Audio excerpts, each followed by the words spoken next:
Olá, sejam bem-vindos à coletânea de vídeos sobre dicas de coesão.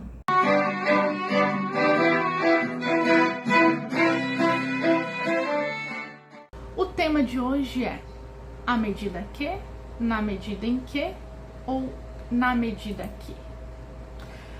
Bem, a expressão ou locução conjuntiva à medida que é uma locução conjuntiva proporcional, que vai dar a ideia de proporção.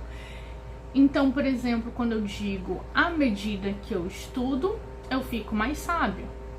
Vejam que a alteração em um implica a alteração em outro. Então, quanto mais eu estudo, mais eu fico sábio. Aí é um caso de à medida que.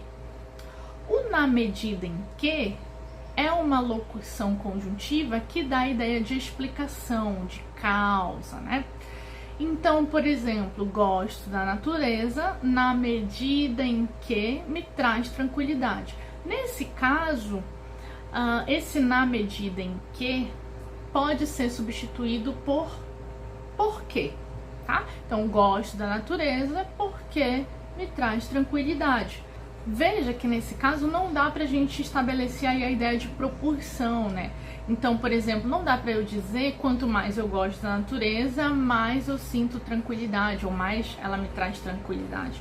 Não tem aí uma ideia de proporção, porque a alteração de no caso de eu gostar, não implica alteração na ideia de a natureza me trazer tranquilidade, certo? Então, nesse caso, a gente tem uma locução causal, uma locução conjuntiva explicativa, que pode, no caso, ser substituída pela conjunção explicativa por quê, tá?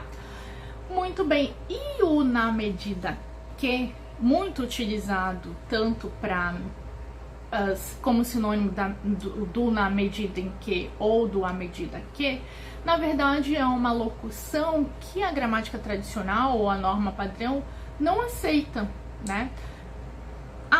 Está errado?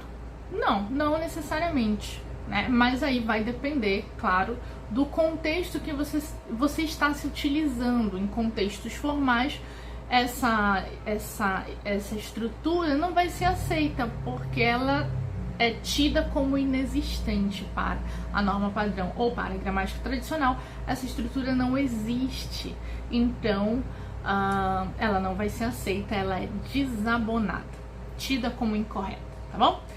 E nesse caso a gente vê então que o à medida que e o na medida em que são tão usados assim de forma sinônima, na verdade não são sinônimos, têm semântica diferente, têm significado diferente. Espero que tenha ajudado na dica de hoje. Um beijo, até a próxima!